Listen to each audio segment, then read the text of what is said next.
Wassalatu wassalamu ala rasulillah wa ala alihi wa sahbihi wa mawala. Rabbi shrah li sadri wa yassir li amri wahlul 'uqdatam min lisani yafqahu qawli.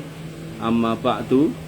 Rekan-rekan sekalian, mas-mas yang dirahmati Allah, alhamdulillah kita bisa ketemu lagi di majelis kita. Sebenarnya jadwalnya dari Senin, Selasa, Rabu, Kamis, tapi nggak tahu bisanya Senin ada acaranya.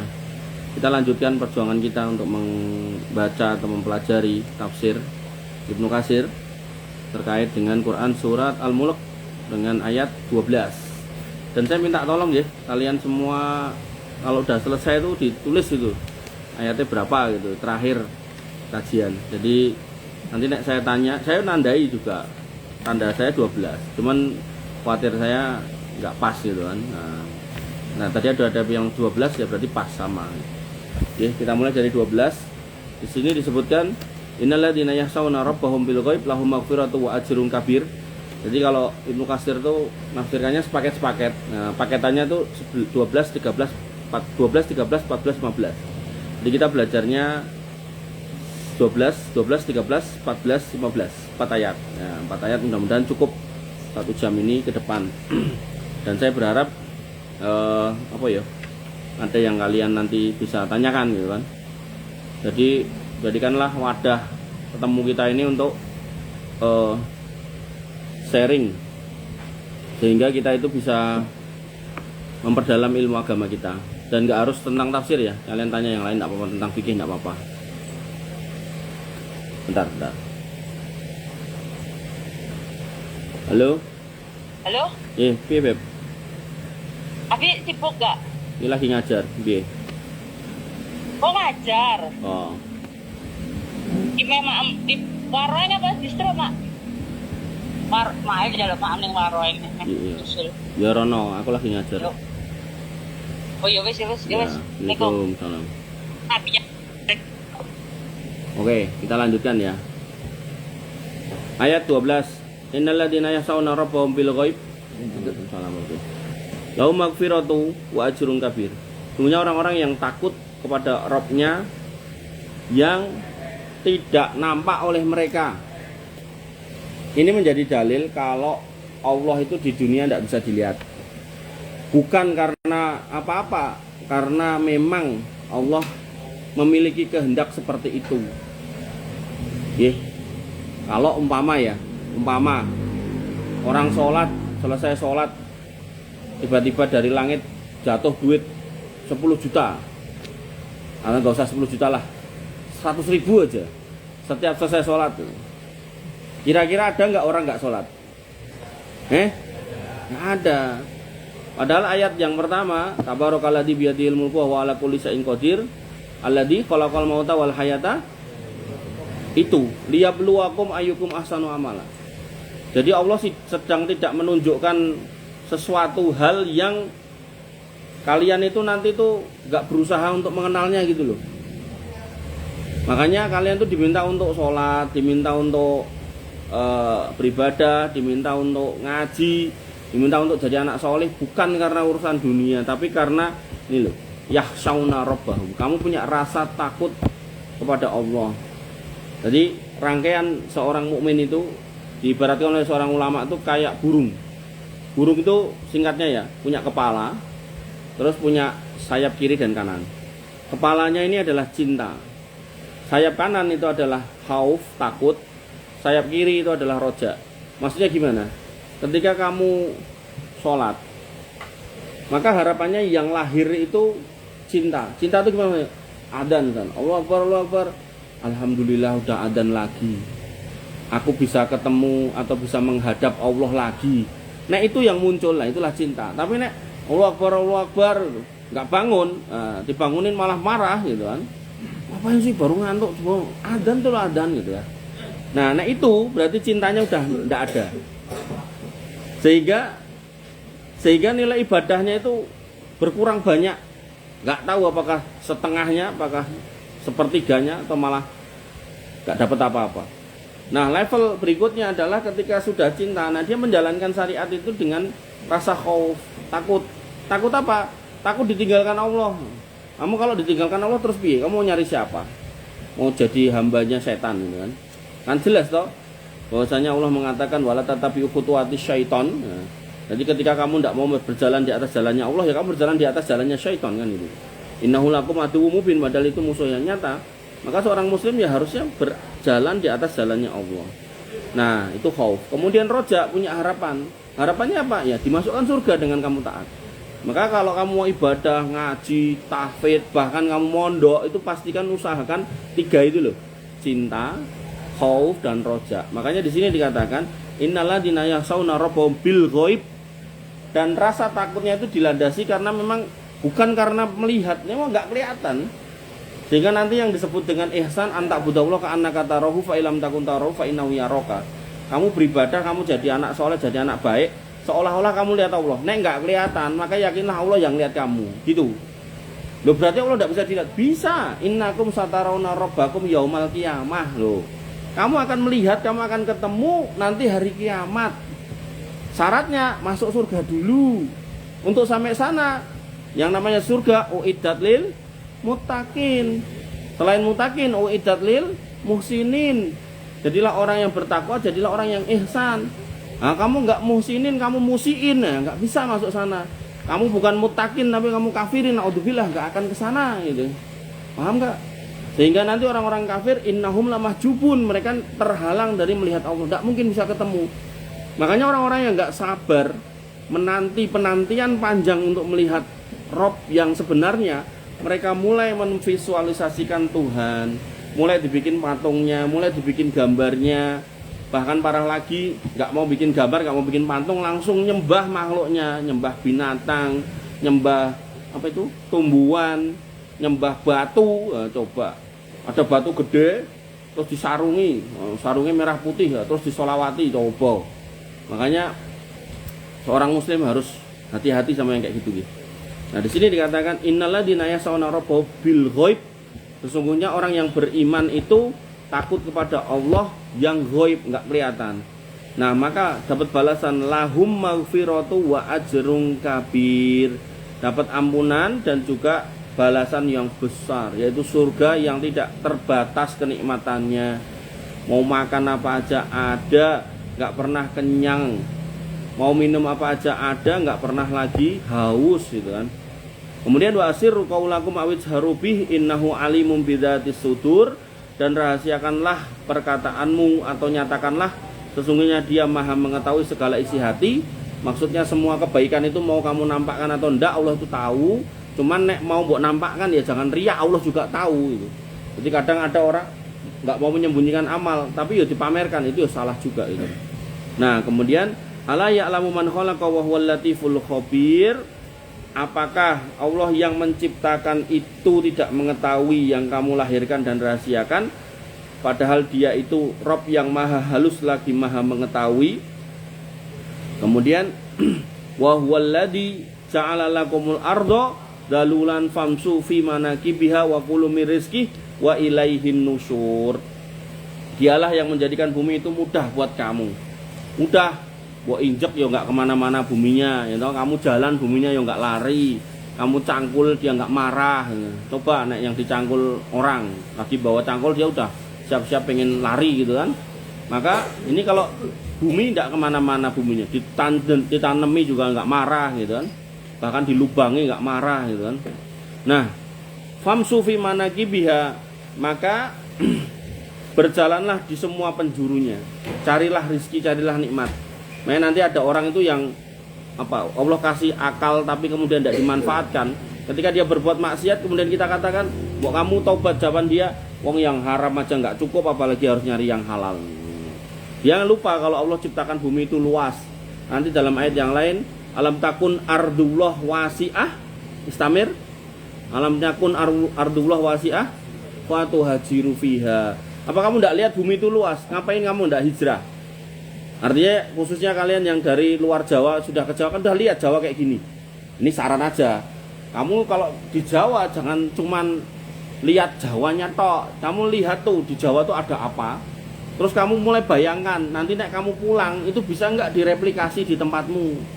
Sehingga kamu nanti menjadi seseorang yang punya value seorang santri yang hafal Quran, punya ilmu tentang Quran, selain itu punya value siap bertempur untuk masa depan. Oh gitu. Misal di Jawa misal ada makanan misal ya pecel gitu misal. Ini yang luar Jawa mana? Kamu NTB ya? Ke NTB lah ke sana. Bikinlah pecel di sana. Wah, tapi yang bikin orang NTB. Enggak apa-apa, rasanya enak gitu. Jadi pecel yang barangkali kamu seneng pecel di sini mau makan, enak. Nah, terus belajar tuh cara bikin pecel. Nanti pas pada liburan misal kamu nggak libur, bikin pecel di sini gitu kan.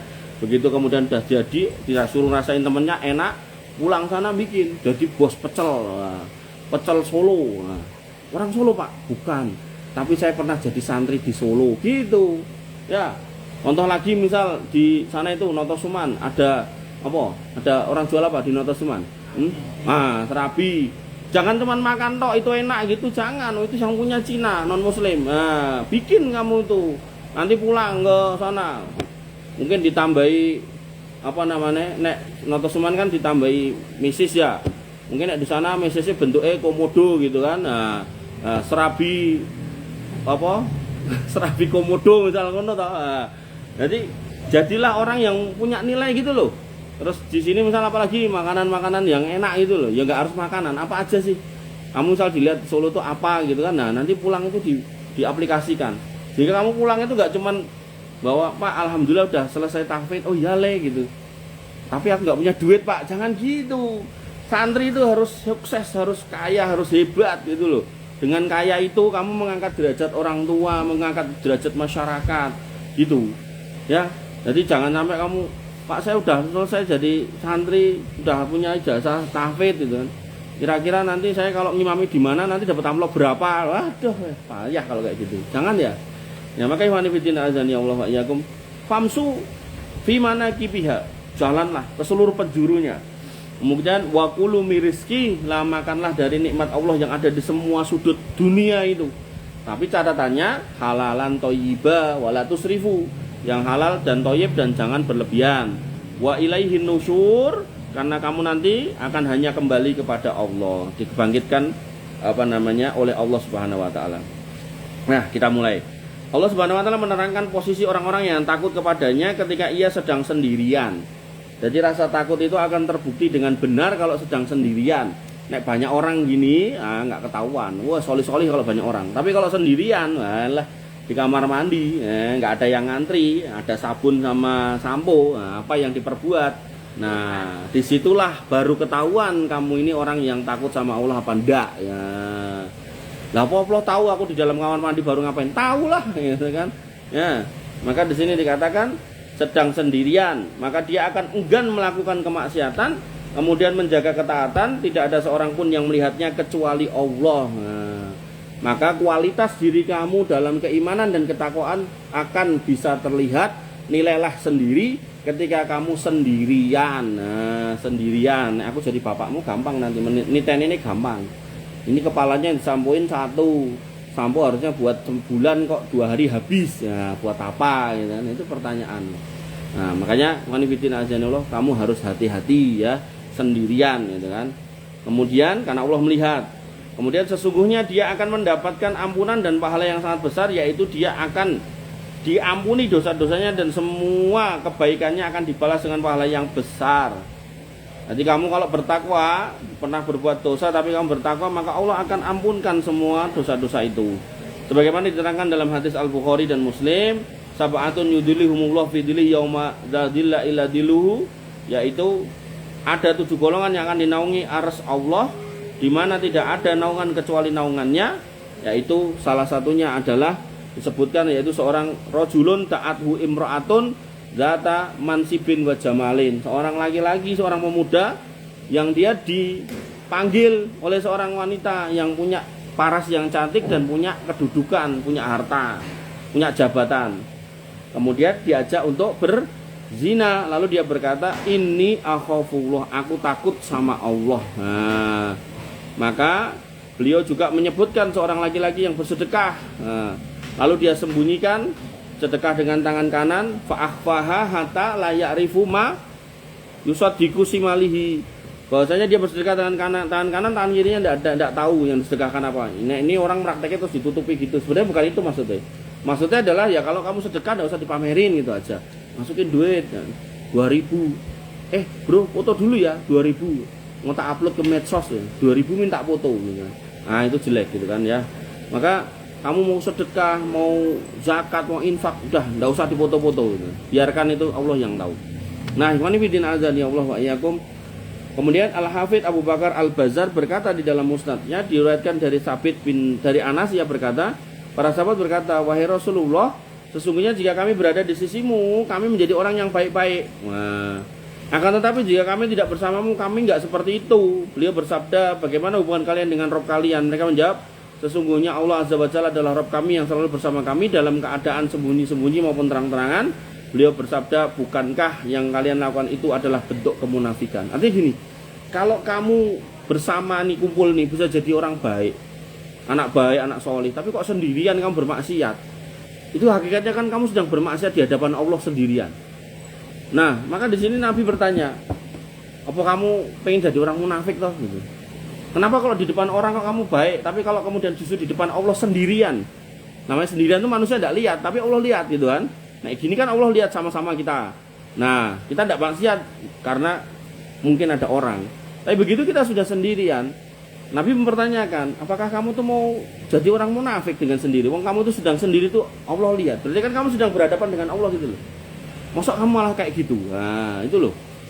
Maka rasa khauf itu, rasa takut pada Allah itu kalau kamu bisa menghayati dengan benar, itu mbok ada tawaran kemaksiatan model apapun, mabuk, zina, khomer, narkoba, kok jadi narkoba, kamu nggak akan peduli, nggak mau gitu kan.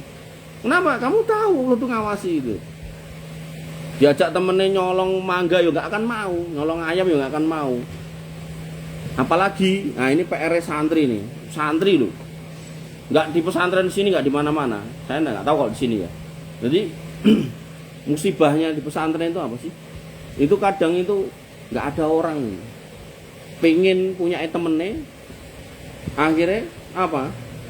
Dia ambil, dicuri gitu kan. Itu di pesantren mana-mana itu ada. Saya tuh sampai mikir, apa nggak diajari takut sama Allah gitu. Saya dulu nyantri ya ada. Bahkan orangnya itu sampai walah parah. Dan nanti parah lagi, nggak cuma itu. Ada namanya liwat. Tahu liwat gak? Nggak tahu. Ada yang tahu tadi? Liwat tahu gak? Ayo. Yang bilangnya sebelah sini apa? Homoseksual. Wong jelas Allah sudah siapkan perempuan, kamu laki-laki. Ada muatan positif, ada muatan negatif. Semua berpasang-pasangan kan gitu. Ada timur, ada barat, ada siang, ada malam kan gitu. Gitu. Nah kok iso-isone malah pilih yang sama gitu loh. Gimana ceritanya? Terus habis itu di pesantren lagi. Dia melakukan hal itu kepada adik kelasnya, kepada temennya, bahkan ngerayu temennya, akhirnya temennya sama-sama mau. Nah itu musibah di pesantren. Kadang sing jalankan itu, yang lakukan itu siapa? Ustadznya, kiainya, nyari di berita banyak itu. Makanya ya, yang mau saya sampaikan adalah kalian, ya toh, harus takut sama Allah. Jadi kalau kemudian kamu diajak hal-hal yang seperti itu, maksiat dalam bentuk apapun, jangan pernah mau. Jangan pernah mau. Ya, nyuri ndak, diajak yang nakal-nakal ndak, nek perlu diajak ngerokok ya ndak gitu kan. Gitu. Jangan kemudian kamu bisa lari dari ustadzmu, dari musyrifmu, dari pengawasmu, tapi kamu lupa kalau ada Allah. Nah, itu loh. Makanya ikhwan fillah azani Allah wa iyyakum, seorang muslim harus paham ini. Nggih. Nabi sudah menanyakan, mosok kamu sama orang aja bisa jadi solih, begitu kamu sendiri kok kamu malah mengerikan keadaanmu. Nah, kemudian setahu kami tidak ada yang meriwayatkan hadis ini kecuali dari Al-Haris bin Ubaid. Kemudian Allah Subhanahu wa taala berfirman sebagai peringatan bahwasanya Allah Subhanahu wa taala Maha mengetahui segala perbuatan yang dilakukan secara sembunyi-sembunyi ataupun secara terang-terangan, nggih. Wasiru qaulakum awidharu bih innahu alimun bidzati sudur. Di sini Allah menekankan dan rahasiamu yang mbok sembunyikan, baik itu perkataan atau yang lainnya, atau yang kamu nampakkan, sesungguhnya Allah itu alimun bidzati ngerti bahkan apa yang ada di dalam dati sudur. Sudur itu dada, di dalam dadamu itu loh. Yang mbok batin itu Allah ngerti. Jadi kalau cuman kamu mindah ini ke sini tahu, mindah ini ke kantongmu tahu, ada duit mbok ambil taruh kantong Allah tahu. Jangankan kok itu yang kelihatan, yang di dalam hatimu itu Allah tahu tanpa harus membelah dadamu. Makanya ikhwani fillah azani Allah wa iyyakum, dalam Islam itu sampai ditekankan pentingnya ikhlas, pentingnya ikhlas, pentingnya ikhlas, karena Allah itu tahu di dalam hati. Makanya mungkin saya pernah ceritakan ada 3 golongan, 3 tipe manusia yang akan didatangkan di hari kiamat. Pertama kali, sebenarnya niatnya itu karena mereka ini orang baik biar segera dibalas kebaikannya. Tapi qadarullah, niatnya nggak benar akhirnya malah masuk neraka. Yang pertama adalah siapa? Seorang mujahid dulu. Seorang mujahid, orangnya berjihad, tapi kemudian ditanyakan, kamu jihad kenapa? Ulillahi ta'ala fisabilillah. Kata Allah, enggak, kadapta, kamu jihad karena biar disebut sebagai seorang jariun, pemberani. Akhirnya dilemparkan ke neraka. Baru yang kedua, nah ini seorang ustadz sekaligus korek, ditanya, kamu dulu hidup ngapa? Berdakwah gini-gini. Kemudian apalagi, aku juga ngajar Quran, wah, hafid Quran kalau perlu, imam masjid kalau perlu. Niatnya apa? Ya, biar mendakwahkan agama engkau ya Allah, biar orang pada paham Al-Quran. Tapi dijawab oleh Allah, kadapta, kamu ngajarkan dakwah sana sini biar disebut seorang alim, ustadz, kiai, gus. Niatmu yang kamu cari itu. Nek di Sumatera apa namanya? Buya. Nek di Banten mama. Nek di Sunda ajengan. Itu gelar-gelar keagamaan. Nah, kemudian yang korek tadi, kamu biar disebut sebagai seorang qori'un, fakot gila, dan kamu yang kamu mau itu dan kamu disebut itu, akhirnya dilemparkan ke neraka. Yang terakhir, orang yang sodako, duitnya banyak, sodako sana sini. Kemudian ditanya, niatmu apa? Biar semua kesempatan sodako orang butuh saya bantu. Kata Allah, kadapta, niatmu bukan lillahi ta'ala, tapi niatnya biar kamu disebut jawadun, orang yang dermawan. Dilemparkan ke neraka. Makanya ikhwani fillah azani Allah, monggo, mumpung kalian masih kecil, latihlah, masih muda maksudku, latihlah ya rasa takut itu. Kalau kamu punya rasa takut, kamu nanti nak jadi pejabat orang, nggak mungkin kamu korupsi. Kamu nak jadi pemimpin nggak akan menyiksa atau mendolimi masyarakat atau rakyatmu, nggak mungkin. Tapi kalau sudah nggak punya rasa takut, alah, jangankan kok cuman hutan, nek perlu negara itu dijual gitu kan. Wah, itu musibah kalau udah orang kayak gitu. Dan Allah sudah menyebutkan, wa kadzalika nuwalli ba'dadh dzalimina ba'dadh bi ba'din. Masyarakatnya itu kalau orangnya masih pada dolim, maka pemimpinnya akan dikasih orang dolim. Makanya dengan kamu ini sekarang belajar, harapannya kamu ini menjadi rakyat-rakyat yang tidak dolim, yang solih-solih. Nah, nanti pemimpinmu dikasih yang baik. Syukur-syukur kamu nanti yang menjadi pemimpin jadi kalangan orang-orang solih. Nah, masyarakatmu tambah solih gitu loh. Makanya dulu ada orang-orang Khawarij protes sama Imam Ali. Ali, kamu kok memperlakukan kami kayak gini, nggak kayak Rasul gitu. Kata Ali, Rasul itu berbuat baik dengan akhlak yang baik. Rakyatnya itu koyok aku, Abu Bakar, Umar, Utsman. Lah nek rakyatku koyok kowe, terus tekan nyikapi apik lah. Ketemu pirang perkara, ndak bisa. Jadilah kamu baik baru tak sikapi baik gitu. Makanya ikhwani fillah azani Allah wa iyyakum, kembali ke sini ya. Bahwasanya Allah itu Maha tahu apa yang ada di dalam isi hati, yakni Allah mengetahui semua yang terlintas di pikiran, di hati kita. Makanya jangan batin yang ndak-ndak. Jangan mikir yang ndak-ndak, hidupmu bakal susah. Dalilnya apa? Allah berfirman dalam hadis qudsi, ana idza dzanni abdi bi. Aku sesuai prasangka hambaku. Kamu berprasangka hidupmu nanti susah, kamu dikasih hidup susah. Kamu berprasangka kepada Allah kalau kamu nanti banyak masalah, yo kamu dikasih banyak masalah. Makanya prasangkailah Allah yang terbaik, kamu dikasih jalan yang terbaik. Prasangkailah Allah bahwasanya Allah akan memudahkan hidupmu, ya kamu akan dikasih jalan mudah. Gitu. Kemudian Allah Subhanahu wa taala berfirman, "Ala ya'lamu man khalaq?" Apakah Allah yang menciptakan itu tidak mengetahui yang kamu lahirkan atau rahasiakan? Nek bapakmu mungkin nggak tahu isi hatimu, tapi Allah itu yang menciptakan kita, mosok nggak tahu gitu loh. Ada orang yang nggak percaya kalau Allah itu Maha tahu. Ya sudah, itu pilihan dia. Yakni tidakkah Allah Azza wa Jalla Maha mengetahui? Ada yang mengatakan maksudnya adalah tidakkah Allah Maha mengetahui atas semua urusan makhluknya?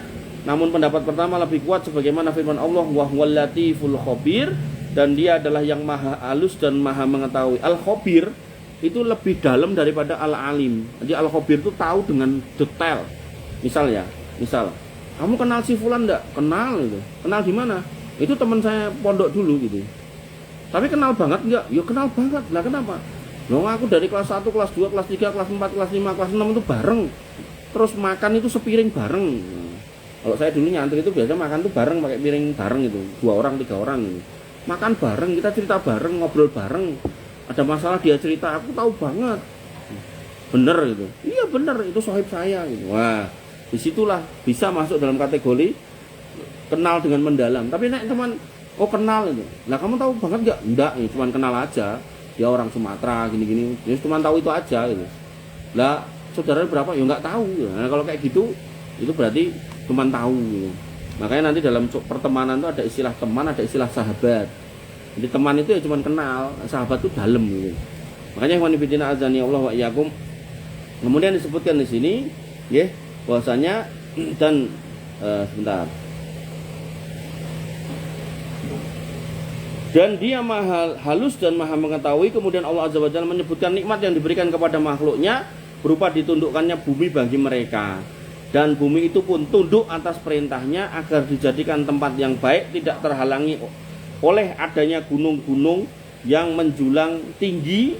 Kemudian Allah Azza wa Jalla memancarkan mata air dan mengalirkannya, serta Allah Azza wa Jalla menyediakan segala sesuatu yang bermanfaat bagi makhluknya berupa sawah, buah-buahan yang sangat banyak. Jadi ibaratnya itu Allah tuh pengen menggugah kita untuk bersyukur. Kamu tuh udah dikasih semua bumi ini seisi-isinya. Kenapa kamu kok tidak bersyukur? Kenapa kamu kok tidak bertakwa? Kenapa kok kamu tidak takut sama Allah? Di muka bumi kamu maksiat. Kalau sudah begitu nanti kamu kena adab nangis-nangis.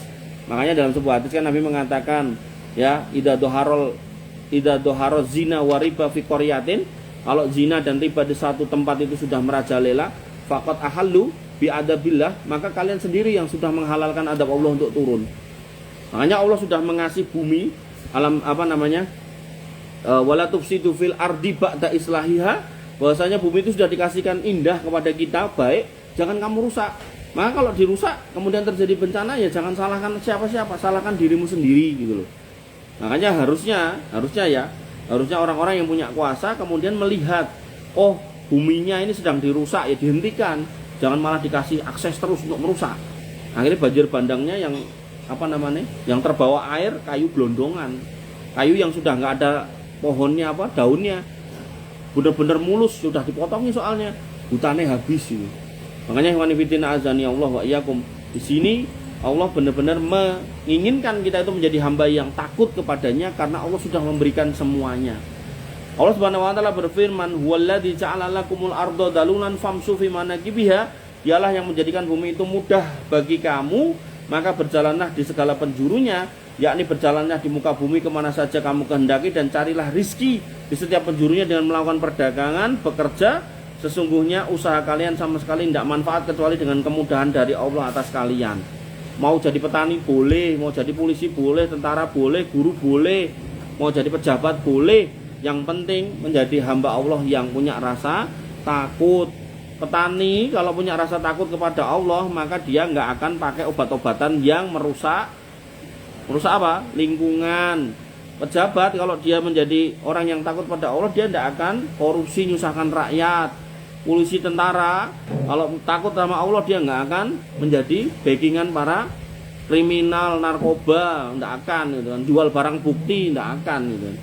Nah, makanya kembali kepada kalimat takut kepada Allah Subhanahu wa taala. Wa nifidina azani Allah wa iyyakum. Oleh sebab itu Allah Subhanahu wa taala berfirman, wa kulu mirizki, maka makanlah sebagian dari rizkinya. Maksudnya adalah berusaha dalam mencari rizki itu, kemudian dan mencari kendati tidak meniadakan tawakal kepada Allah, sebagaimana yang dikatakan oleh Imam Ahmad, diriwayatkan dari Abu Abdurrahman bahwa Umar bin Khattab berkata, bahwasanya Nabi SAW bersabda, lau annakum tawakkaluna 'ala Allahi haqqa tawakkuli la razaqakum kama yarzuqut tayra taghdu himasan wa taruhu bitonan. Seandainya kalian tuh mau tawakal kepada Allah dengan sebaik-baiknya tawakal, niscaya kalian akan dikaruniai rezeki. Nah, tawakal yang benar seperti apa? Apakah cuman wes aku pasrah sama Allah? Ternyata enggak. Yaitu apa? Kata wakalnya seperti burung.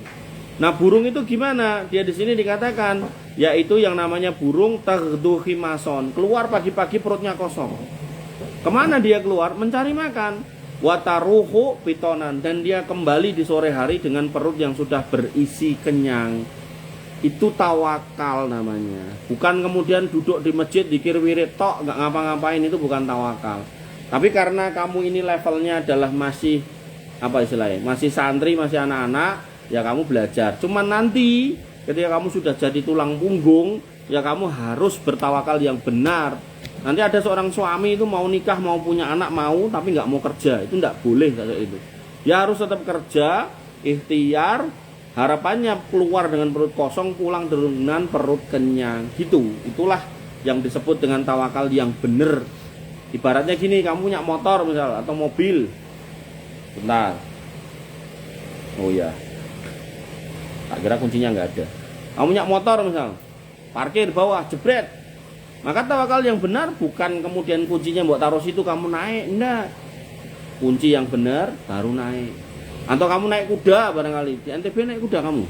Iya. Oh, naik kuda. Mau ke masjid naik kuda gitu. Sampai di masjid, ya kudanya diikat. Jangan kemudian nggak diikat. Kalau nggak diikat ya kudanya sayang sama kamu masuk masjid kudanya ikut masuk gitu loh. Nah, parah lagi nanti kudanya hilang gitu. Makanya, yang namanya tawakal itu berusaha untuk menjaga apa yang sedang kita miliki atau mencari dulu baru kemudian setelahnya kita pasrahkan pada Allah. Nah, kepasrahan pada Allah nanti akhirnya melahirkan apa? Kok dikasih banyak kita bersyukur, dikasih sedikit ya kita tetap bersyukur gitu. Wa nabiyina azani Allah wa iyyakum.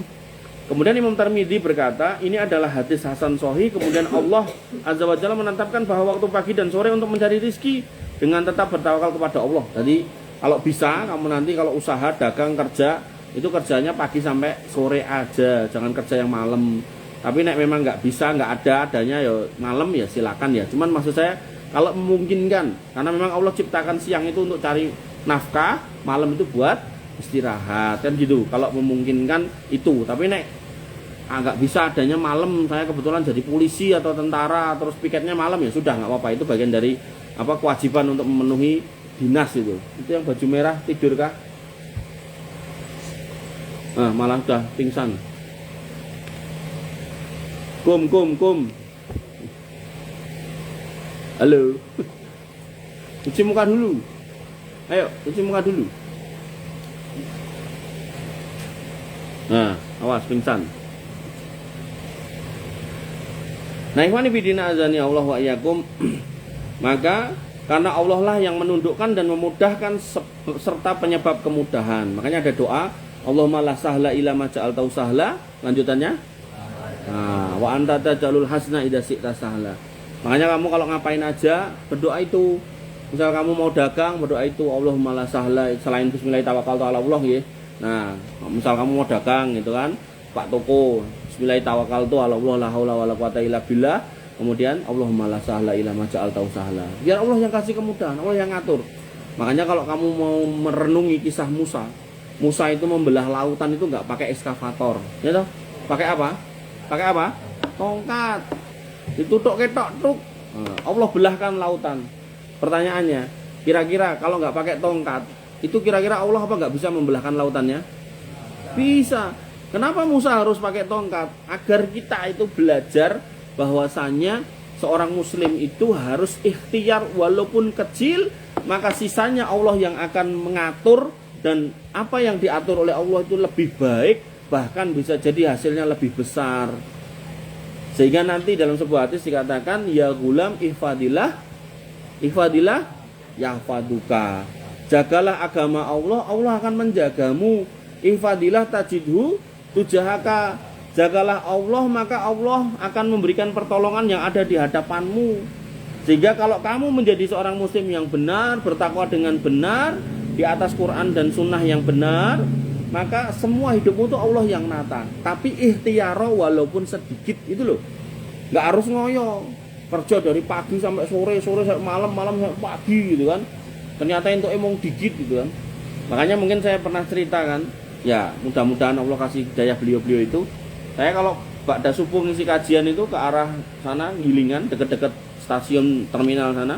Itu sepanjang jalan Honggowongso itu ada orang yang baru keluar untuk nyari sampah, ada orang yang baru pulang ngamen, ada orang yang baru pulang dugem, ada orang yang macam-macam. Mungkin ada yang baru pulang dari maling juga ada gitu kan. Nah, inilah orang-orang yang kemudian Allah itu apa ya istilahnya, memberikan bumi yang luas, tapi mereka kemudian berpikir sempit sampai akhirnya mereka terfokus pada kerjaan-kerjaan yang nilainya nggak besar, tapi meninggalkan kewajiban. Apa itu? Sholat subuh, adzan subuh lo nggak berhenti. Mesake saya sebenarnya, kasihan. Tapi ya itulah pilihan hidup. Makanya kamu kalau menghayati cerita Musa, kamu itu cuma diminta ikhtiar dikit, tapi tawakal yang besar, maka Allah yang akan ngatur. Udah, jangan ngoyo urusan dunia, ndak ada. Harus ngoyo itu ndak perlu gitu. Wa nafidina azani Allah wa iyyakum. Nah, kemudian di sini disebutkan, kemudian Allah berfirman wa ilaihin nusur. Ngapain kamu ngoyo urusan dunia, pada akhirnya kamu nanti akan kembali kepada Allah Subhanahu wa taala. Yakni hanya kepada Allah tempat kamu kembali pada hari kiamat kelak. Ibnu Abbas, Mujahid, Qatadah, As-Sudi berkata, yang dimaksud dengan penjurunya adalah ujungnya dan jalan-jalannya adalah arahnya. Maka Ibnu Abbas dan Qatadah berkata, yang dimaksud dengan penjuru-penjurunya adalah gunung-gunung. Ibnu Abi Hatim berkata, bapakku bercerita kepadaku, Amr bin Hukam Al-Azdi bercerita kepada kami, Su'bah bercerita kepada kami dari Qatadah, dari Yunus bin Jubair, dari Bashir bin Nga'ab, bahwasanya dia membaca ayat famsu fi manakibiha, berjalanlah di segala penjurunya. Kemudian dia berkata kepada Ummu Walad, budak perempuannya, jika engkau tahu apa yang dimaksud dengan manakibiha, penjurunya, niscaya engkau akan aku bebaskan. Lalu budak itu menjawab, maksudnya adalah gunung-gunung. Kemudian dia bertanya kepada Abu Dzar dan beliau menjawab maksudnya adalah gunung-gunung. Nah, maksudnya gini. Jadi ketika kamu berikhtiar, ikhtiarlah. Mau berikhtiar di atas gunung boleh, mau nyari apa namanya? permata, mutiara di dalam lautan boleh. Bahkan mau nyari pemburu harta karun di tengah lautan ya boleh, silakan gitu kan. Cuman pada akhirnya semua profesi kita akan membawa kita kepada Allah Subhanahu wa taala. Sehingga apapun profesimu ya jangan lupakan sholat, jangan lupakan beriman yang baik, jangan lupakan jadi anak yang soleh, berbakti pada orang tua. Mungkin ini dulu yang bisa saya sampaikan. Masih ada waktu, silakan kalau ada yang mau bertanya sambil saya bayar utang yang kemarin. Kemarin berapa toh? 8 atau berapa? 8. Kelingan nih. Oh, dan digenepi 7 biar jadi 150. Apa Mas? Sebutkan namanya dulu, aku ben hafal. Nama dari mana? Muhammad Izan. Apa? Nizar panggilannya? Nizar itu, bekonang, piye.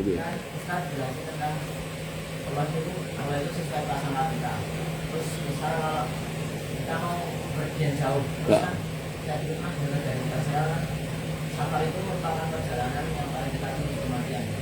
Terus kayak terasa agak gimana gitu. Terus saya berbuka sama baik gitu. Apakah itu kayak menentang gitu?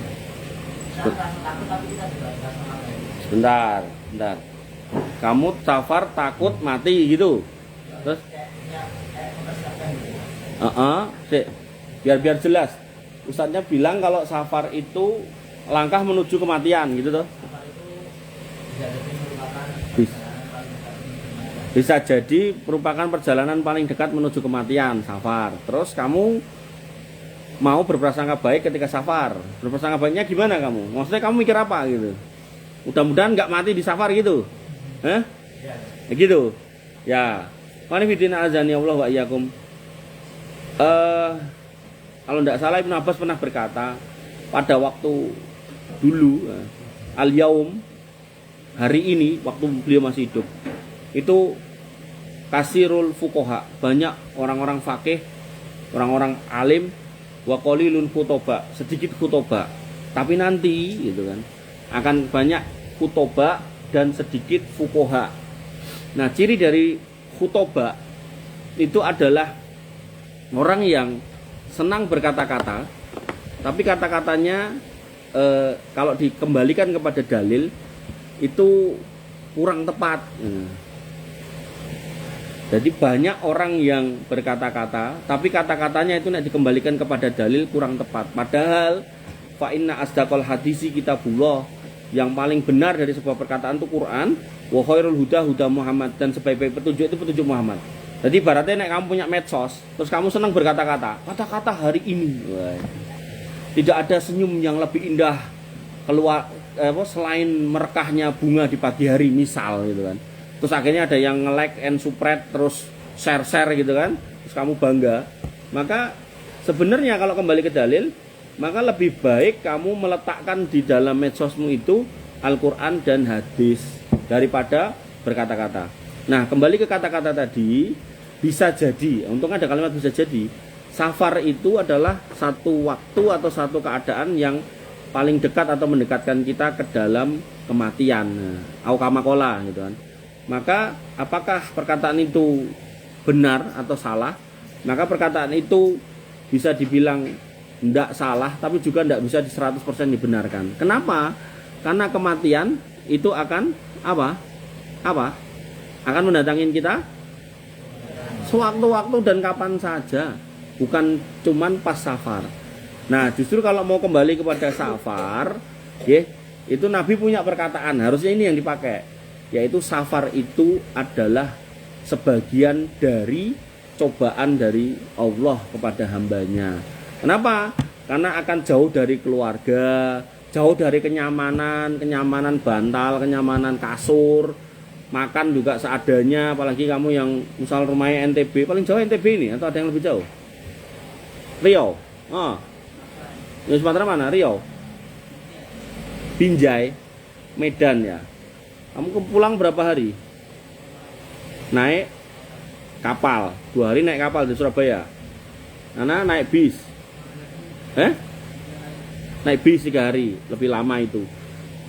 Nah, kita di kendaraan itu kan terbatas semuanya. Mau buang air ya terbatas ya toh, sholat ya duduk gitu kan. Bisa jadi loh ya. Ini perkiraan saya. 3 hari itu kamu mandi nggak di bis itu? Sekali mandi, pas berhenti di rest area kamu mandi. Nah itulah. Maka itu yang lebih tepat ya. Artinya kalau ngomongkan maut, Quran surat Al-Jum'ah, apa kata Allah tentang maut? Ayo. Apa kata Allah tentang maut? Minhu fa'innahu mulaqikum. Maut itu kamu lari kemanapun dia ngejar gitu loh. Makanya tidak ada kaitannya sama safar atau tidak safar. Walaupun bisa benar juga. Makanya tadi saya bilang, nek disalahkan ya tidak salah, nek dibenarkan ya kurang benar sebenarnya. Karena kita maut itu bisa datang dimanapun. Hatta yang sekarang kena musibah ini, saudara-saudara kita ini, mereka nggak nyangka itu. Bahkan kemarin ada yang di Sibolga itu ada Pak Samsul namanya. Dia ditanya tentang musibah ini, pernah nggak sini longsor? Pernah, kecil-kecil. Tapi yang paling gede seumur saya 50 tahun ini cuman itu. Baru ini gitu kan.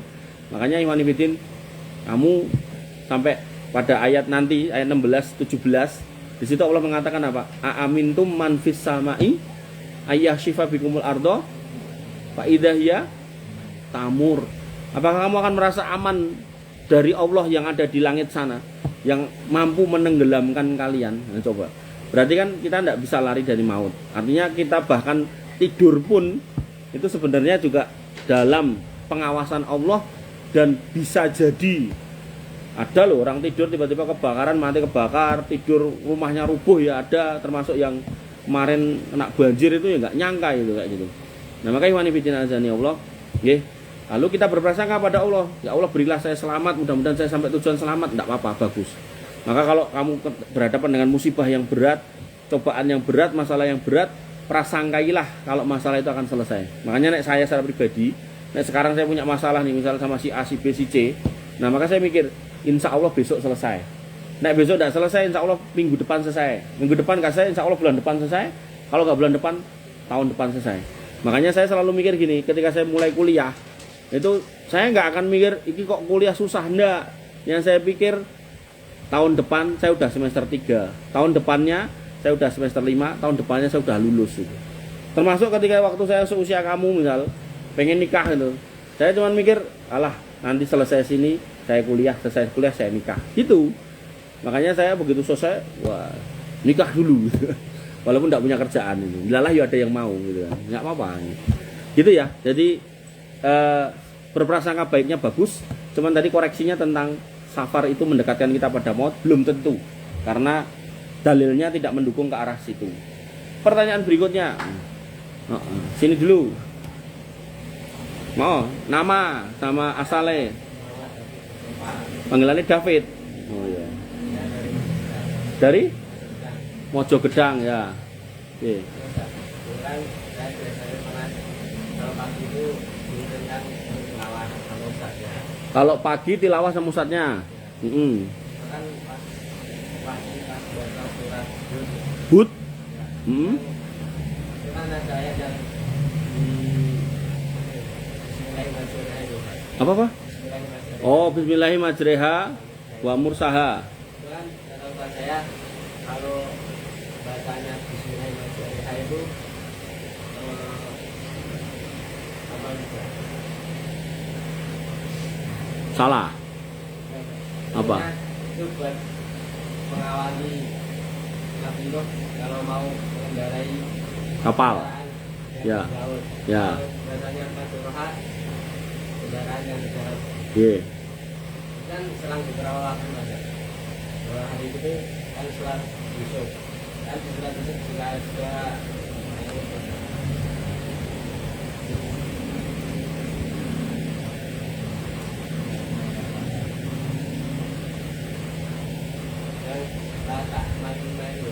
Lah? Tak ma. Oh ya Pak ya ya. itu kan saya ditanya apa itu? Kenapa saya sedang di situ? Heeh. Belum ketemu juga.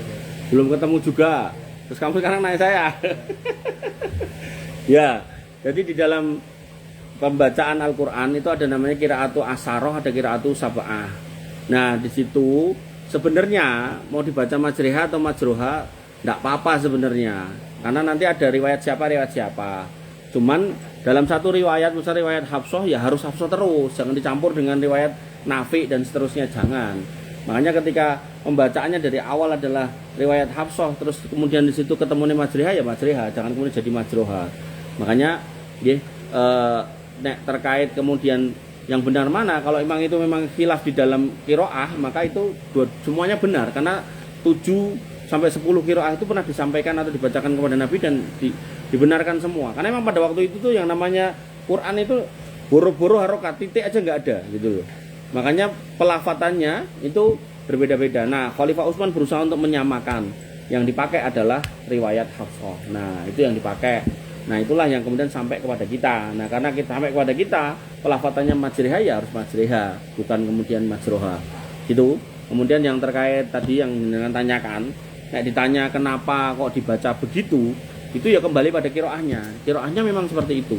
Kemudian dari sisi maknanya, apa bedanya kalau dibaca seperti ini dan itu, bedanya apa? Saya tidak tahu. Tapi saya pernah melihat praktek pembacaan itu oleh sejumlah imam haram. Jadi ada konten kreator yang ngumpul ke potongan ayat itu, pas dibaca itu, beberapa imam haram itu mereka mempraktekkan membacanya seperti itu yang jenengan praktekkan tadi. Aku dewe nggak apal ayatnya. Ya, jadi agak mencucu gitu kan. Nah, agak apa ya? Bahasa Indonesia ini mencucu ya, apa? Monyong. Ya agak dimonyongin dikit gitu loh. Nah, saya enggak apal ayatnya itu. Gitu ya. Jadi saya enggak tahu kalau ditanya maknanya apa. Kan kamu pengen tahu nek majriha ini majruha itu gitu kan. Nah, itu nek dibocok gitu maknanya apa, nek enggak gitu maknanya jadi apa gitu kan. Nah, saya enggak tahu. Nanti mudah-mudahan nek pas sampai di surat itu nah, kita bisa bahas. Tapi boleh itu di enek kertas enggak? Nah, tulisnya di sini. Anu apa namanya? Ayat berapa gitu? Ingat enggak, Om?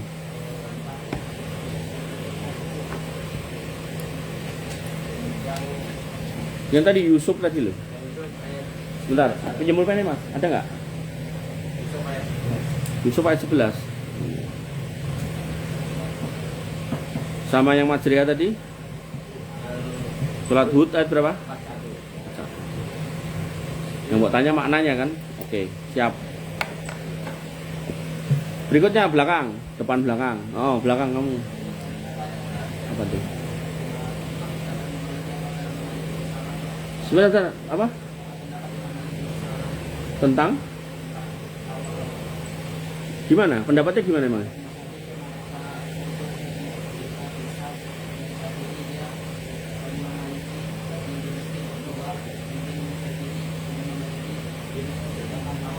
Heeh.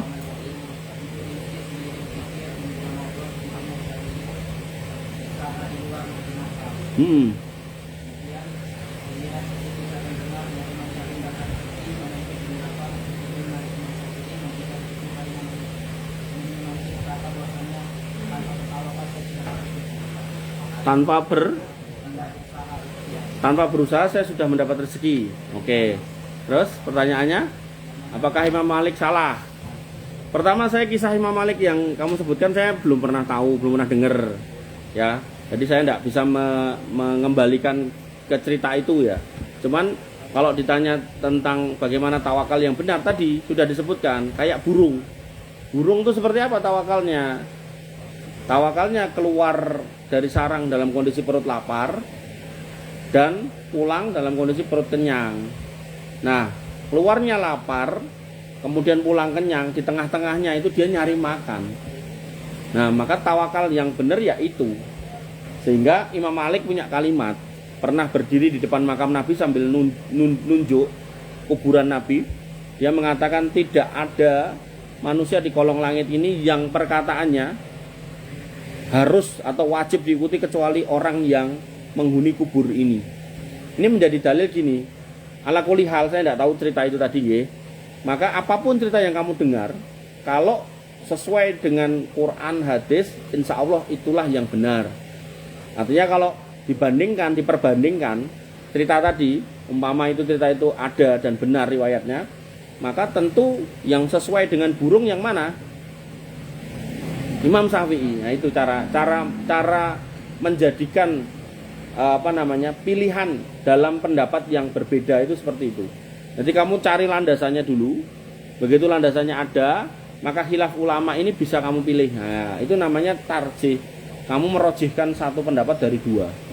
Sehingga kamu tidak akan bingung. Tapi nek kamu tidak punya sense of tadi itu, sense of dalil atau istidlal yang kurang tepat, nah maka bingung. Yang benar ini apa itu ya gitu.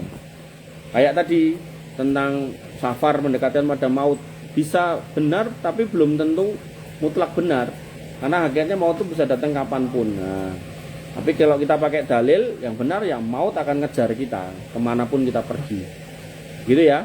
Jadi kalau kembali ke hadis tadi, lebih dekat kepada Imam Syafi'i daripada Imam Malik, dengan catatan cerita itu benar, tapi wallahu alam saya belum pernah mendengar gitu. Dari belakang, dari depan, monggo pripun.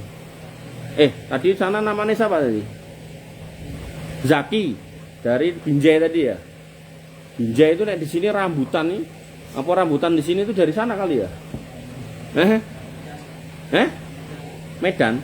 Nah iya. Kalau di sini tuh ada rambutan namanya Binjai, rambutan Binjai. Rambutan Binjai itu rambutannya walaupun hijau, rasanya manis. Nah, nggak tahu apa asalnya dari tempat kamu sana.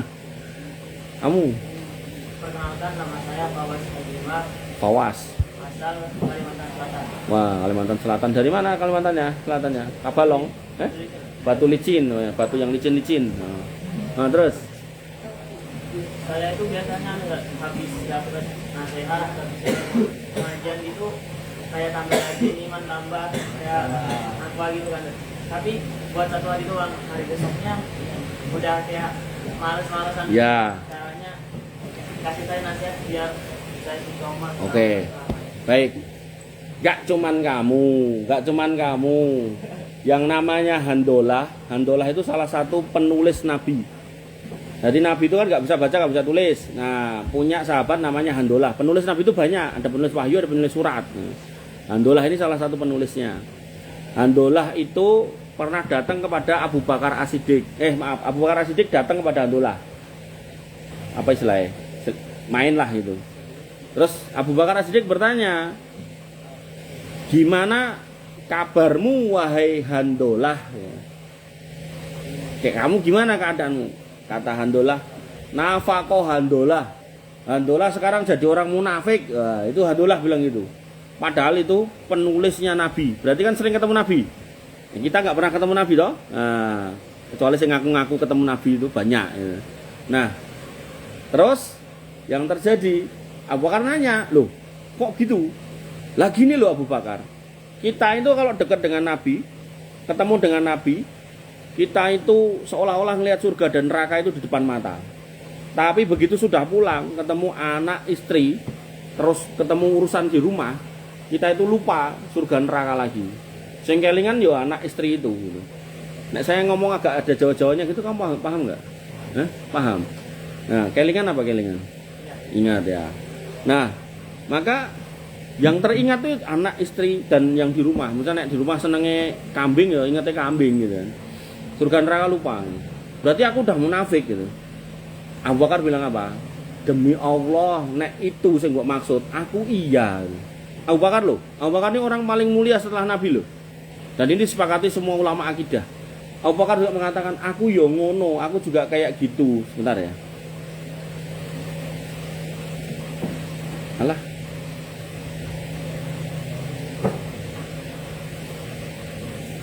Jadi Abu Bakar mengatakan, demi Allah aku yo kayak gitu.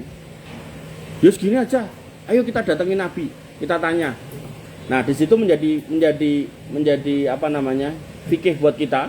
Kalau kamu bingung, maka tanyalah pada orang yang nggak tahu. Fas'alu ahla dzikri in kuntum la ta'lamun. Nah maka mereka berdua, ini kan orang-orang solih nih, orang-orang alim. Mereka berdua berangkat kepada Nabi SAW untuk menanyakan keadaan mereka. Nah apa yang mereka tanyakan? Langsung Handolah mengatakan, ya Rasulullah qad nafaqo Handolah. Ya Rasul, Handolah sudah munafik. Nabi kemudian mengatakan, piye maksudmu piye? Enek apa? Jadi kami itu kalau ngumpul dengan jenengan, kami ingat surga neraka di depan mata seolah-olah, tapi begitu jenengan sudah jauh dari kami pulang, temu anak istri, yang teringat adalah anak istri dan urusan-urusan di rumah. Kata Nabi, Handolah, walladzi nafsi biyadihi, demi Allah yang menggenggam jiwa Muhammad, nek sing mbok maksud ngono kuwi, atimu, imanmu pengen stabil terus, gak turun gak naik, pokoknya ngono terus gitu kan. Tenan sing mbok pengen kayak gitu. Kamu seolah-olah setiap hari kok ngelihat surga neraka, nanti ngelihat istrinya yo kayak ngelihat surga apa neraka gitu kan. Nah, ini pulang yo gitu. Maka malaikat di langit itu akan turun mencari kamu di jalan-jalan, nek emang kamu di jalan, atau mencari kamu di kamarmu, di tempat tidurmu, nek emang kamu baru tidur. Terus ngapain? Kata Nabi, mereka akan nyalami kamu orang hebat, kok nggak ada orang kayak gitu. Makanya kemudian Nabi mengatakan kepada Handolah, saatan, sedikit aja, bertahap aja. Maksudnya gimana? Maksudnya ketika ada waktu kamu untuk majelis ilmu lah. Ketika ada waktu untuk sholatlah. Ketika ada waktu untuk tahfidlah. Nah, waktu-waktu yang terpilih untuk meningkatkan iman itu lakukanlah, rutinkanlah, istiqomahlah. Nah, pada waktu yang sisanya, nah emang harus ketemu orang, rapat, ketemu binatang, misal ngurusi kambing, ya urusilah. Ketemu dagangan, ngurusi warung, ngurusi toko, urusilah. Nah, memang harus ke pasar, ya ke pasarlah. Nah emang harus main bola, ya main bola lah gitu. Tapi begitu waktu sholat lah gitu. Nah makanya para ulama akidah itu membuat konsep di awal bab itu selalu al-imanu yazidu wa yanqus. Yazidu bit ta'ah wa yanqusu bil ma'siyah. Iman itu naik turun. Dan emang seperti itu. Kayak HP ada baterainya, itu mbok pakai nggak mbok pakai, baterainya itu akan berkurang gitu. Nek mbok pakai kurangnya tambah cepat, nek nggak mbok pakai kurangnya lama. Tapi ketika berkurang tetap butuh dicas. Nah, orang yang punya HP itu kalau sudah ngelihat HP-nya baterainya kurang, mesti segera ngecas kan gitu. Ya nek saiki hampir semua dicas, ya motor dicas, mobil dicas, senter dicas gitu kan, HP ya dicas gitu kan. Nah, maka kalau kondisinya seperti itu dan kamu bisa mengidentifikasi, bisa merasakan, itu berarti kamu tuh bisa merasakan kenikmatan iman. Oh, imanku lagi ngedrop. Nah, lagi ngedrop, ya sholatlah. Lagi ngedrop, bacalah Quran. Yang bahaya itu apa? Orang nggak bisa tahu, nggak bisa rasa tentang imannya yang turun. Makanya disebutkan di dalam Quran surat Al-Baqarah itu tentang orang-orang fi qulubihim marad. Di dalam hatinya itu ada penyakit. Nah, kalau sudah sakit dia tidak akan rasa itu naik turunnya iman itu. Makanya nggih, kalau dalam konteks kamu ya di sini itu tempat yang tepat untuk memupuk iman. Tapi kok lagi malas-malasan, lagi futur, wayah sholat itu. Kalau bisa merasakan iman lagi turun, nah langsung ambil Quran, langsung ambil wudhu, dzikir, wirid, sholat, tahfidz dan seterusnya. Dan tidak usah peduli kiri kanan, tidak usah peduli. Oh temanku baru hafal 5 juz, masa aku 15, tidak apa-apa, kejar terus. Yang namanya kebaikan itu fastabiqul khairat. Kamu mengalahkan yang lain itu tidak ada masalah. Tapi kalau dunia tidak perlu berlomba-lomba, kalah menang tidak ada yang menilai. Tapi kalau udah urusan akhirat, maka kembalinya nanti kepada kita sendiri. Ngatan ya, kira-kira begitu. Mudah-mudahan bisa ditangkap, bisa disarikan. Depan, belakang. belakang dulu situ ya. Oh. Kan kita sebagai Kenalkan dulu no, nama siapa? Raja Ahmad Tijani. Panggilannya Fatih. Oh, terus Dan kita sebagai sesama manusia kan harus saling menasihati Ustaz. oh. Nah kalau kita menasihati tapi kita masih melakukan sesuatu itu gimana? Oke, kita masih menasihati tapi kita itu masih kurang baik untuk menasihati gitu toh. Pertanyaannya, emang mbok pikir di dunia ini ada orang yang sudah nggak berbuat salah gitu ada? Nggak ada. Yang ada itu orang yang ditutup aibnya. Kalau dosa itu bau, saya masuk sini tadi kamu udah tutup hidung. Kamu aja nggak tahu dosa saya apa, gitu. Makanya, nggih, jangan dibenarkan perkataan syaitan bahwasanya jangan kamu nasihati temanmu, wong kamu sholat aja masih belum tertib. Nah, tetap nasihati aja nggak apa-apa. Dengan kamu nasihati kamu akan jadi baik. Kembali ke pertanyaan dia, iman naik turun. Saya menyadari iman naik turun karena saya menyadari akhirnya saya ngisi pengajian di mana-mana. Sebulan itu saya bisa ngisi 120 sampai 140 kali. Itu aja saya merasa iman saya masih amburadul gitu. Makanya kalau kamu ngomong kayak gitu, berarti saya nggak pantas untuk ngisi gitu. Nggak pantas saya kesini. Nah tapi Allah tutup aib saya, kamu nggak tahu aib saya apa. Makanya saya masuk sini kan nggak ada bau-bau aneh-aneh, paling bau keringet aja gitu kan. Nah makanya kamu jangan pernah berhenti jadi orang baik meskipun kamu belum baik. Nah walaupun begitu, tapi jangan lupa Quran surat As-Saff mengatakan apa? Bahwasanya kabura maktan indallahi an takulu malah taf'alun. Bahwasanya Allah itu amat benci, tidak seneng kalau kemudian ada orang yang ngomong tapi tidak dilakukan. Itu jangan dijadikan alasan untuk mundur dari dakwah, bukan. Tapi jadikan alasan untuk kamu memperbaiki diri. Oh aku udah ngasih tahu orang untuk sholat jamaah, ya berarti aku tak sholat jamaah gitu. Jangan terus aku nek ngasih tahu orang sholat jamaah berarti aku harus sholat jamaah. Terus tak diem aja lah. Wong aku biasanya nggak jamaah. Akhirnya kamu nggak pernah jamaah dan nggak pernah ngasih tahu orang. Nah, itu jelek gitu. Gitu ya. Maka jangan menjadi yang biasa, usahakan jadi yang terbaik. Nah, monggo. Panggilannya apa? Asfar. Asfar itu apa artinya?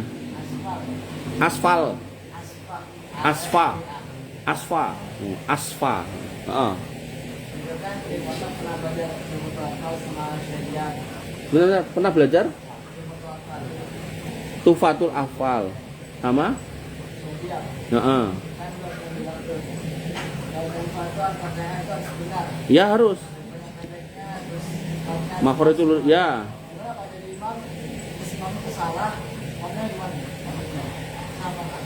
Oke. Kalau imam baca Al-Fatihah salah, sah apa tidak makmumnya? Sah apa tidak makmumnya? Kita kembali kepada kepengurusan masjid dulu. Belum ngomong ke situ dulu. Harusnya masjid itu ketika dibangun, takmirnya memilih imam. Nah, imam yang dipilih imam yang paling tidak bacaan Al-Fatihahnya benar. Itu dulu. Jangan sembarangan orang dijadikan imam. Kenapa? Karena kalau Al-Fatihahnya salah, nah ini berpotensi merusak sholat. Nah, yang rusak sholatnya siapa? Gitu kan? Yang rusak sholatnya siapa? Yang rusak yang pertama adalah sholatnya dia sendiri.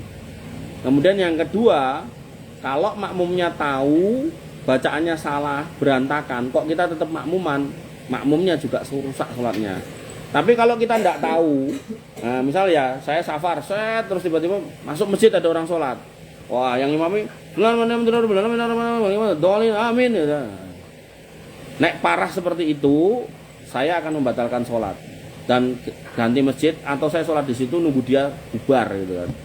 Tapi kalau kadang ya ada yang salah-salahnya itu mungkin panjang pendeknya gitu kan, maka wallahu alam, mudah-mudahan sholatnya masih bisa diterima oleh Allah Subhanahu Wa Taala. Tapi kalau sudah parah gitu kan, parah yang kayak tadi itu. Kan ada tau yang viral itu kan di internet itu kan kayak gitu. Buat tarweh itu mesti kayak gitu. Oh dolin amin, Allah akbar. Nah, kayak gitu, itu sholatnya udah nggak sah. Ya.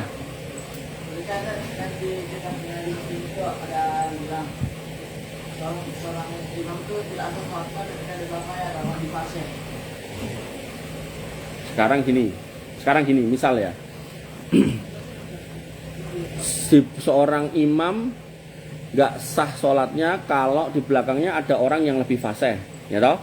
Sekarang gini, seorang imam, misal ya, saya ngimami nih, misal saya cuma hafal juz 30, di belakang saya ada anak lulusan pesantren IPHI, hafal 30 juz. Tapi saya nggak kenal gitu loh. Saya nggak kenal tuh di belakangnya. Nah, yang terjadi, apakah sholat saya jadi tidak sah? Saya nggak tahu kalau dia itu hafalannya lebih banyak dan lebih baik gitu. Maka sebenarnya kalau sampai pada perkataan seperti itu, nah maka butuh dalil gitu kan. Saya sebenarnya yang ngajarin Minhajul Muslim, tapi belum sampai bab itu sih gitu kan. Saya baru sampai bab-bab akidah, itu pasal-pasal yang di awal itu. Ya nanti mudah-mudahan sampai di situ. Jadi gini, yang penting sahnya sholat itu aja. Jadi kalau di belakang kita ada hafid Quran kan kita tidak tahu gitu loh. Kecuali misal di belakangku kamu, aku monggo mas silakan gitu. Nah gitu. Saya itu punya santri, kan saya punya pesantren. Pesantren saya itu lulusan SMA saya kuliahin. Kamu kalau nanti mau lulus dari sini mau kuliah ikut saya nggak apa-apa, nggak usah bayar gitu kan. Ya kayak di sini kamu nggak bayar toh. Nah sana yang nggak bayar, malah tak bayar kamu. Sebulan tak kasih duit 500.000. Nah di situ ada yang masuk hafid Quran, tapi kalau subuh bangunnya kesiangan terus. Kira-kira gimana gitu? Apa terus saya naik ngimami dia terus jadi rusak sholat saya? Ya enggak lah gitu. Wong dia belum bangun kok. Makanya akhirnya dia nggak betah itu. Orang Batang Toru gitu. Jadi yang sekarang kena musibah itu. Kabur dia. Padahal sudah kuliah semester 3 kalau nggak salah. Kabur dia. 3 apa 5 ya saya lupa. Di apa? Institut Mambalulum itu loh, kayak kuliah Ustadz Fajar itu loh, situ. Kabur dia. Kaburnya pamit pulang ke Batang Toru. Ngambil libur 20 hari dengan pernyataan 4 hari atau berapa hari? Ke Batang Toru berapa hari? Nggak tahu. Dia katanya bilang 3 hari atau 4 hari gitu loh. Sekian hari buat pulang, sekian hari buat balik. Nah, ditambah ke jadi 6 atau 8 hari. Nah sisanya buat liburannya. Oh iya silakan. Giliran hari di mana dia harus balik saya tanya, gimana mas? Kok belum nyampe gitu? Jawaban dia gini, ya kalau saya balik harusnya saya udah di jalan gitu. Paham nggak maksudnya? Jadi dia itu kabur tapi ya nggak ngomong gitu kan. Yang di sini udah nungguin gitu. Iman ya. Jadi jangan menyia-nyiakan nikmat yang Allah sudah beri. Kamu udah di sini udah baik, ya udah meringankan orang tua, tinggal menyelesaikan nggak mau selesaikan tuh sayang, ya. Termasuk nanti nek kamu ada yang ikut saya, ya harus begitu masuk pintunya ya harus keluar dari situ bawa ijazah. Jangan kemudian di tengah jalan kabur. Lah ngapa? Ustadznya galak gitu kan. Ya, galak ya nggak apa-apa, sepenting kamu nggak diapa-apain kan. Oke, ada lagi. Udah berapa ini tadi? 7 ini, oh ya terakhir ya.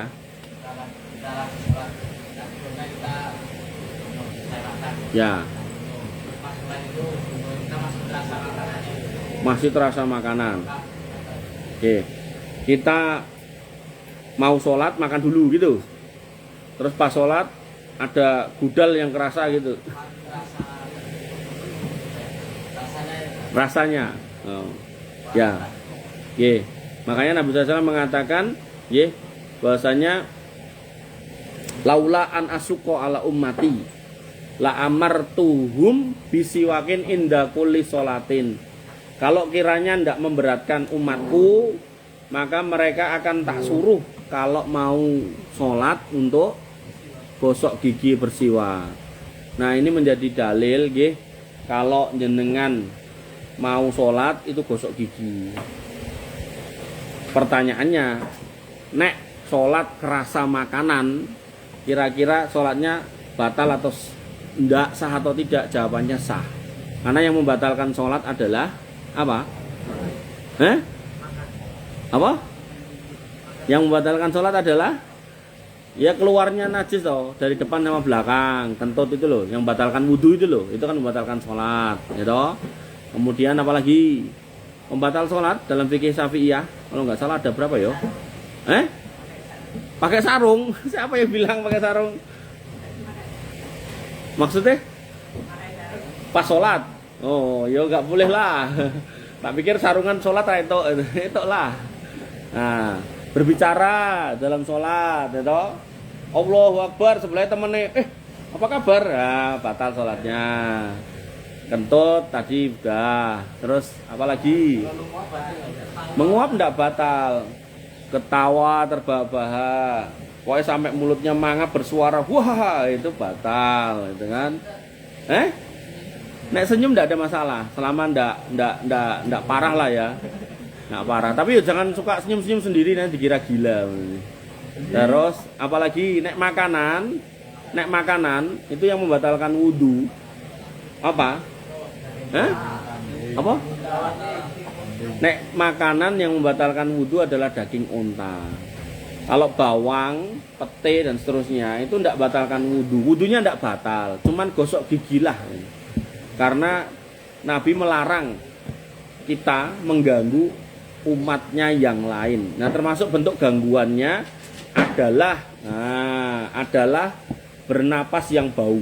Nah, makanya kamu kalau bangun subuh, misal kamu tidak mandi atau belum mandi, tidak apa-apa. Yang penting satu, ganti baju. Yang kedua, pakai sarung yang bersih. Jangan yang kamu pakai buat tidur, kamu pakai buat sholat. Kenapa? Bau jigong, bau keringat. Copot dulu, ganti yang baju sholat tuh sendiri. Nah, kemudian yang kedua, usahakan kamu tuh gosok gigi.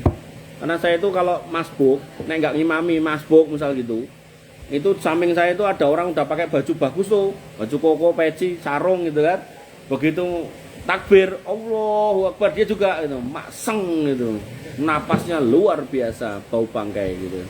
Makanya jangan seperti itu mengganggu umat yang lain, mengganggu hamba Allah yang lain. Termasuk kamu kalau makan nyata-nyata makan bawang, makan pete, makan yang beraroma bau-bau itu loh, gosok gigi gitu.